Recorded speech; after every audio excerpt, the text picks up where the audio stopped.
An Irishman walks into a bar in Dublin, orders 3 pints of Guinness, and sits in the back of the room, drinking a sip out of each one in turn.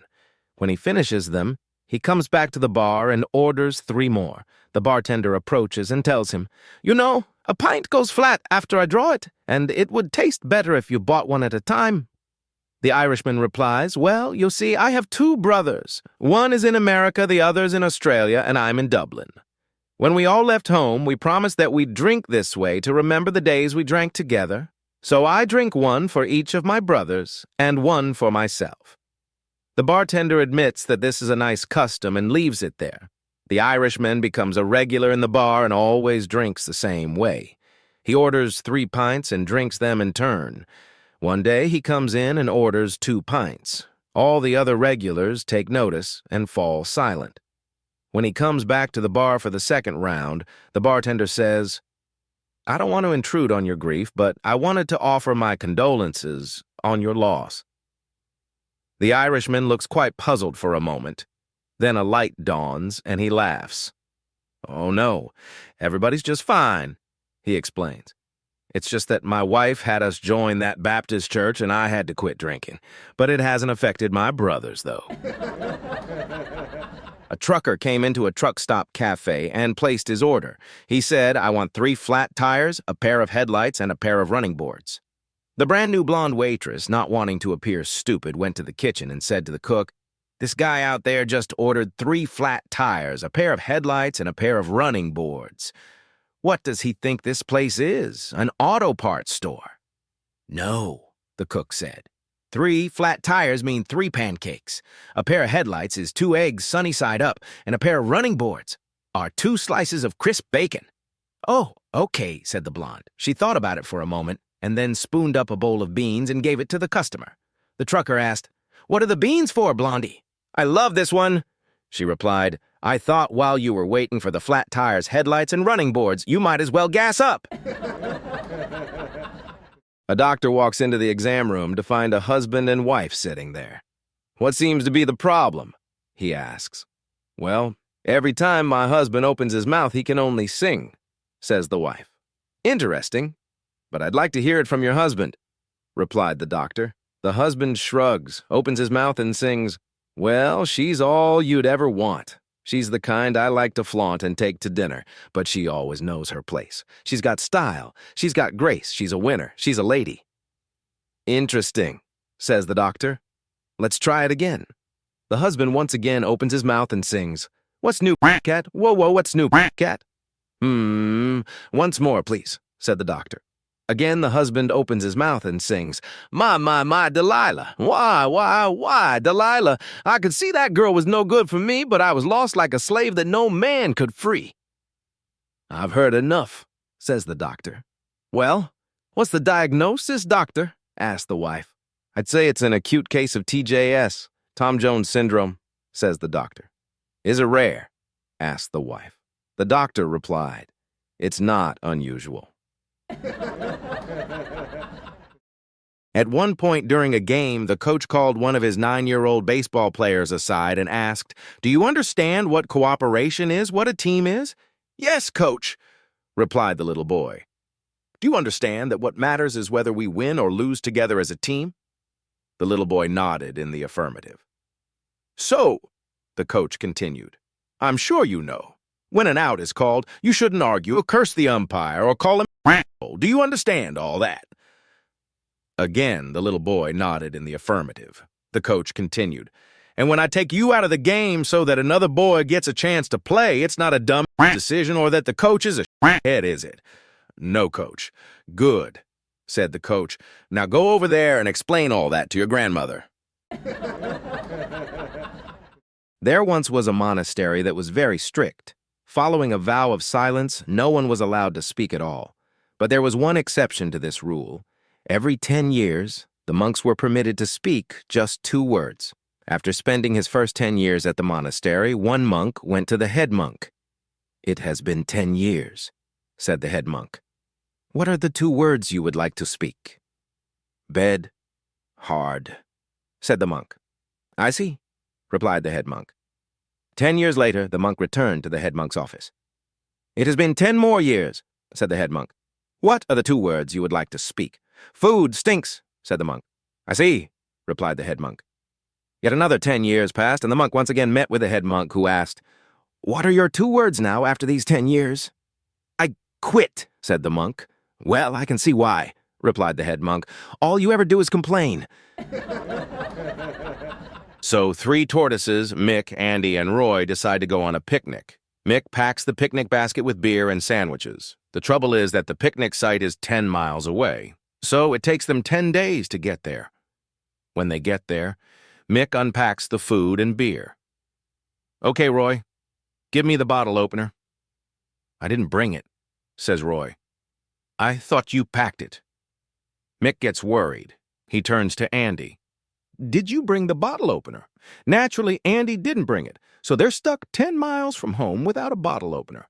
Mick and Andy beg Roy to go back for it, but he refuses, as he says they will eat all the sandwiches. After 2 hours, and after they have sworn on their tortoise lives that they will not eat the sandwiches, he finally agrees. So Roy sets off down the road at a steady pace. 20 days pass, and he still isn't back, and Mick and Andy are starving, but a promise is a promise. Another 5 days, and he still isn't back, but a promise is a promise. Finally, they can't take it any longer, so they take out a sandwich each, and just as they are about to eat it, Roy pops up from behind a rock and shouts, I knew it! I'm not going! This is something that happened in an old people's home. The people who live there have small apartments, but they all eat at a central dining room. One morning, one of the residents didn't show up for breakfast, so another guy's wife went upstairs and knocked on his door to see if everything was okay. She could hear him through the door, and he said that he was running late and would be down shortly, so she went back to the dining area. An hour later, he still hadn't arrived, so she went back up towards his room and she found him on the stairs. He was coming down the stairs but was having a hard time. He had a death grip on the handrail and seemed to have trouble getting his legs to work right. She told him she was going to call an ambulance, but he told her no. He wasn't in any pain and just wanted to have his breakfast. So she helped him the rest of the way down the stairs, and he had his breakfast. When he tried to return to his room, he was completely unable to get up even the first step, so they called an ambulance for him. A couple hours later, she called the hospital to see how he was doing. The receptionist there said he was fine. He just had both of his legs in one leg of his boxer shorts. The Sandal mission, a daughter's tactical strike. So my daughter calls me out of the blue. No hello, no how are you, just straight to business. Her, you know that Gladiator movie I got you for your birthday? Me, yeah. Her, I need you to fast forward it to 1 hour, 16 minutes, and 28 seconds. Me, okay, done. Her, do you see the gladiator at the front fighting the lion? Me, I see him. Her, now look just behind him, 2 gladiators sword fighting. Me, got them. Her, great. Now behind those 2 on the left side of the screen, see that woman gladiator holding a spear? Me, yep, I see her. Her, perfect, I want her sandals for my birthday. I sat there in stunned silence, staring at the screen, trying to figure out how my daughter had just used a scene of bloody ancient combat to do fashion reconnaissance. Ladies and gentlemen, I think I've raised a genius. In a quiet forest, 2 tall trees, a birch and a beech, stood side by side. One day, a little sapling started growing between them. The beech looked over and said, Hey, birch, do you think that's a little beech like me or a birch like you? The birch squinted and said, Hard to tell from here. Just then, a woodpecker flew down and landed on the young tree. The birch called out, Hey, woodpecker, you know your trees. Can you tell if this one's a beech or a birch? The woodpecker gave the sapling a few thoughtful pecks and said, Well, it's neither a beech nor a birch. The trees leaned in curiously. It is, the woodpecker added with a grin. The finest piece of ash I've ever stuck my beak into. One quiet night in rural Maine, an old man woke up and gently reached over, only to realize his wife had passed in her sleep. He picked up the phone and called his son. Son, he said softly, I need you to come by. Your mother's gone. The son rushed over, and the two of them carefully carried her down the stairs to prepare for the next steps. But just as they reached the bottom, the son slipped a bit, and her head gently bumped the banister. Suddenly she gasped, sat bolt upright, and started yelling, "What the hell are you two doing, trying to kill me early?" She lived another 2 years and reminded them every single day about that little accident. Then, one morning, she truly passed. Peacefully, the old man called his son again. As they gently lifted her from the bed, the father leaned in and said quietly, "All right, son. This time, whatever you do, don't bump her head." It was a quiet afternoon at Miller's corner store when the bell above the door jingled softly. In walked Mr. Thompson, cane tapping rhythmically on the floor. Blind since birth, but sharper than most folks with perfect vision, he knew every inch of town by heart. That day, he just wanted one thing, a cold beer to enjoy on his porch. He approached the counter where Lisa, a young cashier, greeted him. "I'd like a beer, please," he said politely. Lisa grabbed a bottle from the fridge and placed it on the counter. "That'll be $5. Mr. Thompson reached into his pocket and pulled out 2 bills. One was a $5, the other a $50. Holding them out between his fingers, he asked calmly, "Can you tell me which one is the 5? Lisa hesitated. The store was empty. No cameras, no witnesses. She lightly tapped the $50. "This one," she said confidently. Mr. Thompson smiled. Not a wide grin, just the kind of smile you wear when someone does exactly what you knew they would. Without a word, he laid the real $5 on the counter and slipped the $50 back into his pocket. "Perfect," he said. "Guess I'll take 10 beers then. 1 now, and 9 more worth of your honesty." An old lighthouse keeper was preparing for retirement and invited a young man to visit the remote island where the lighthouse stood. It was a brutal journey, towering waves, violent rain, and nothing but ocean for miles. When the young man finally arrived, soaked and exhausted, the old keeper gave him a full tour: the island, the living quarters, and finally the giant lantern that guided ships safely through the stormy seas. After hours of walking and talking, the old man finished with a smile. "That's the whole job. Simple, really. Any questions?" "Just one," the young man said. "The sea is rough. How do you get food and supplies? What if the weather keeps ships away?" The old keeper nodded. "Good question. Sometimes the waters are too dangerous and you might wait weeks for a boat. But there's a trick to getting more supplies quickly." "Oh?" the young man asked, curious. "What's the trick?" The old keeper looked him in the eye and said, "Turn off the light." Our teacher asked us to share our favorite animal in class. I said, with full honesty, "Fried chicken." She didn't laugh, but the rest of the class sure did. See, my parents always told me to be honest, and honestly, fried chicken is delicious. That makes it my favorite animal. Don't blame me, blame my taste buds. When I told my dad, he just shook his head and said, "Maybe your teacher's in PETA." I said, "So am I, people eating tasty animals." The next thing I knew, I was sitting in the principal's office, again. He tried to keep a straight face, but he definitely laughed. The very next day, the teacher tried to clarify, "What's your favorite living animal?" I smiled and said, "Chicken." She asked, "Why?" I answered, "Because they turn into fried chicken." Off to the principal's I went. Again. Today she asked who we admire most in history. I said, Colonel Sanders. So today, a couple of wild, naked barged into my house while my wife was taking a bath. They started wrestling with her right there in the bathroom. Slipping, sliding, total chaos. I rushed in to help. But in all the madness, I could only manage to knock one out. One quiet evening, 12-year-old Jake sat on the porch with his dad watching the sunset.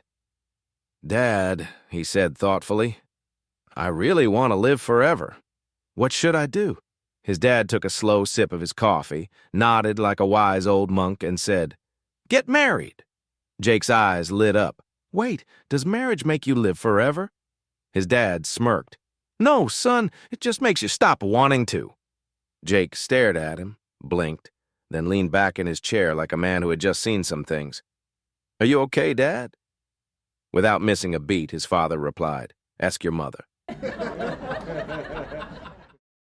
In a small southern town, a local prosecutor called his first witness to the stand, a sweet-looking elderly woman named Mrs. Jones.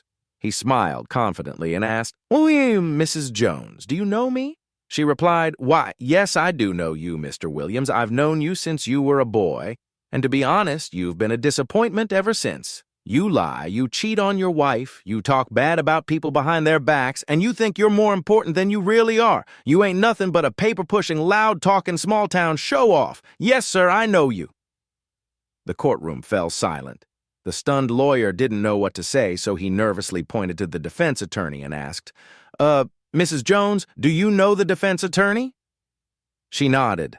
"Why, yes, I do. I've known Mr. Bradley since he was a little rascal. He's lazy, prejudiced, and drinks like a fish, and he's never held a steady relationship. His law practice is a joke, and bless his heart, he cheated on his wife with 3 different women. One of them was your wife." The defense attorney slid down in his chair. The judge quickly banged his gavel and called both attorneys to the bench. In a whisper, he growled, "If either of you fools asks her if she knows me, I swear I'll have you both fried in the electric chair." She was 22, charming, and always dressed to turn heads. I'd often catch her giving me very specific attention, leaning just a little too close, asking for help with things she clearly didn't need help with. Oddly, she never acted that way when others were around. I brushed it off until one afternoon. She called and asked if I could swing by the house to go over the wedding invitations. When I arrived, she opened the door, glanced around, and whispered, "I need to tell you something. I've had feelings for you. I know you're marrying my sister, but before that happens, I want one moment with you, just once." Then she turned, walked up the stairs slowly, and added, "If you feel the same, come upstairs." I stood there, stunned. A million thoughts ran through my head, but my feet didn't move. Instead, I turned and walked straight to the front door and opened it. To my absolute shock, there stood her parents, my fiancé, and other family members, all staring at me. Then they started clapping. Her dad walked up, tears in his eyes, and hugged me. "Son," he said, "you passed our test. We couldn't be happier to welcome you into our family." Moral of the story: sometimes doing the right thing speaks louder than any words. It was a quiet afternoon at Mike's barbershop when a cheerful teen walked in, holding the hand of a small boy with messy curls. "I'll take a quick trim," the teen said, "and while you're at it, give this little guy a cut, too. I'm just stepping out to grab a soda. I'll be right back." Mike nodded and got to work. After the teenager's trim, he sat the little boy in the chair, chatting away and snipping carefully until the boy looked fresh and neat. But minutes turned to half an hour, then nearly an hour, and the teenager never came back. Mike finally asked the boy, "Hey, where's your big brother? He's taking his time, huh?" The boy blinked. "He's not my brother." Mike looked confused. "Then who is he?" The kid shrugged. "No idea. I was just sitting outside eating a popsicle when he walked up and said, 'Want a free haircut?'" Mike stood frozen for a second, then slowly sighed. "Well, kid, at least you got the better end of the deal." A man walked into the confessional looking a bit uneasy. "Forgive me, Father," he said. "I came this close to cheating on my wife." The priest leaned in. "What do you mean, this close?" "Well," the man confessed, "we took off our clothes and got, very friendly, but I stopped before anything official happened." The priest sighed. "Son, when you light the fire, it doesn't matter if the match burns out. The sauce is already cooking.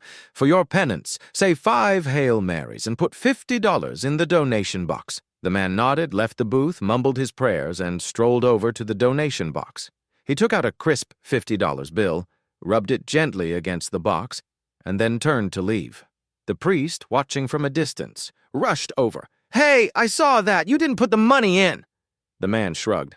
"Father, I thought we agreed. Rubbing is basically the same thing." A farmer came into town one hot afternoon with his dog riding in the back of his truck. He parked, tied the dog to a post outside the local cafe, and went in for a cold drink. A few minutes later, the town police officer walked in and asked, "Hey, is that your dog out front?" "Sure is," the farmer replied. "Well," said the officer, "I think she's looking to, mate." The farmer raised an eyebrow. Mate? Nah, I gave her a big breakfast before we left. No, I mean she's in heat, the cop clarified. Oh, don't worry, the farmer said. She's tied up in the shade. Now clearly frustrated, the officer leaned in and said, Sir, your dog wants a male companion. The farmer blinked, then grinned. Well, why didn't you just say so? Be my guest. I've always been curious what a police dog would look like. My neighbor was out trimming his roses when a loud crash shook the quiet street. A silver sedan had bulldozed through his hedge like it was tissue paper and came to a screeching halt in the middle of his lawn. Startled, he dropped his shears and ran over to the car. Inside sat a sweet-looking older lady gripping the steering wheel with wide eyes. Are you all right, ma'am? He asked, helping her out and guiding her to a patio chair. Oh, I'm just fine, thank you, she said, brushing some leaves off her coat. That hedge came out of nowhere. He glanced back at the gaping hole in the shrubbery.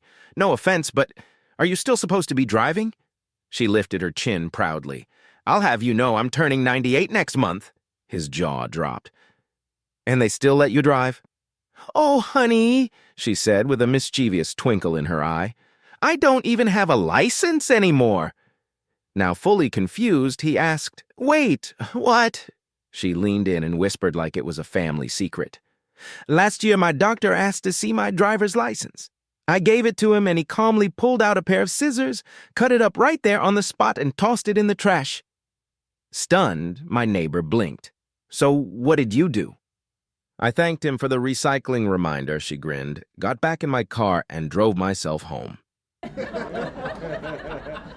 A high-powered London attorney was driving through the scenic Highlands when he casually rolled through a stop sign, thinking nothing of it. After all, he slowed down, didn't he? Moments later, blue lights flashed in his rearview mirror. A Scottish police officer strolled up to his window. License and registration, please. The lawyer raised an eyebrow. What's the problem, officer? You didn't come to a complete stop back there at the sign. I slowed down. No one was around. What's the big deal? The law says you must stop completely. The officer replied calmly. The lawyer smirked. Come on. Slowing down is basically the same thing. Surely you can't ticket me for that. The officer didn't flinch. Sir, the law's clear. Stop means stop. The lawyer leaned back in his seat, oozing confidence. Tell you what, if you can show me a meaningful difference between slowing down and stopping, I'll accept the ticket. If not, you let me off. Deal? The officer thought for a moment, then said, Aye, deal. Step out of the car. Curious and amused, the lawyer stepped out with a grin. The officer reached for his baton and started tapping it lightly against the lawyer's shins.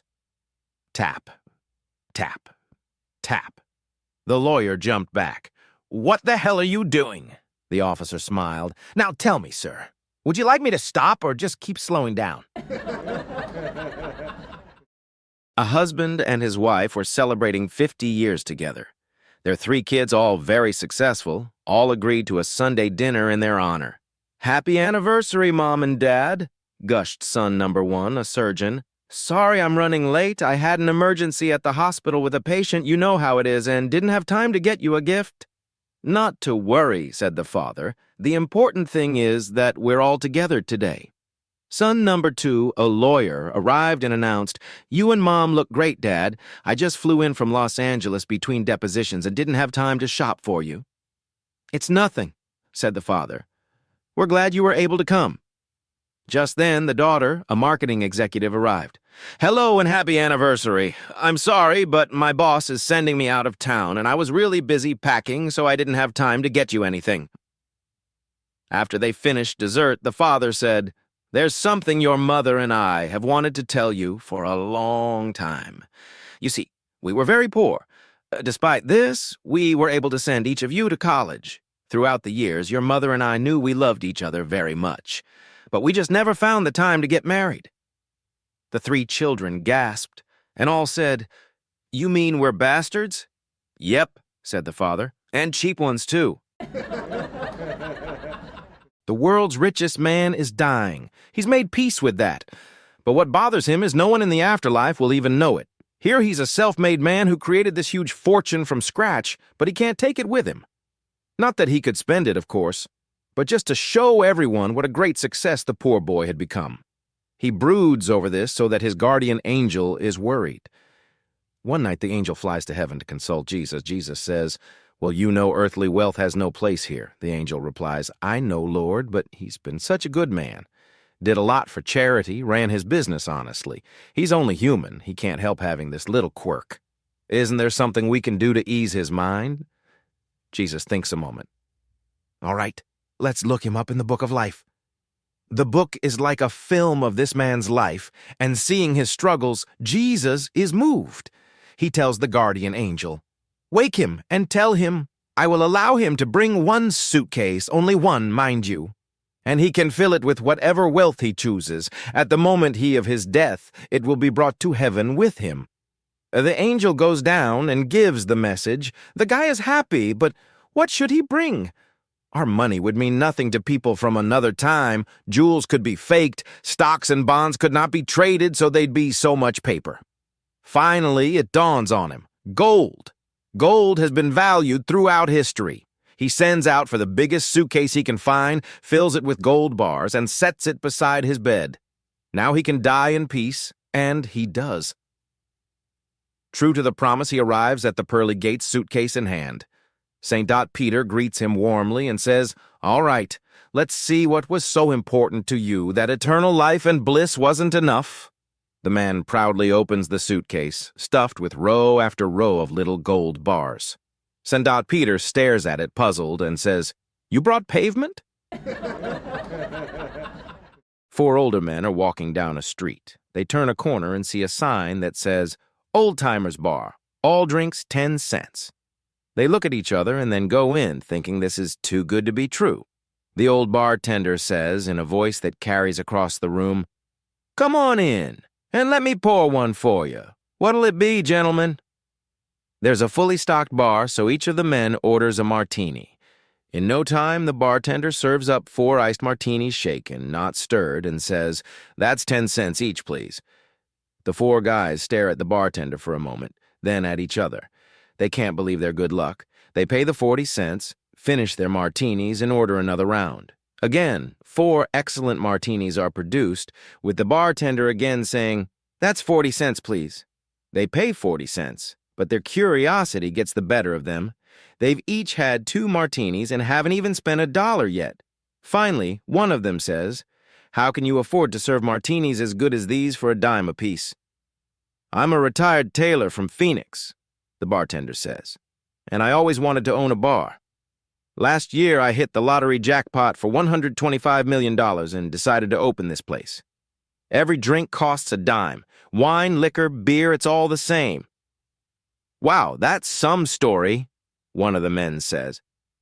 As the 4 of them sip their martinis, they can't help noticing 7 other people at the end of the bar who don't have any drinks in front of them and haven't ordered anything the whole time they've been there. Nodding at the 7 at the end of the bar, one of the men asks the bartender, "What's with them?"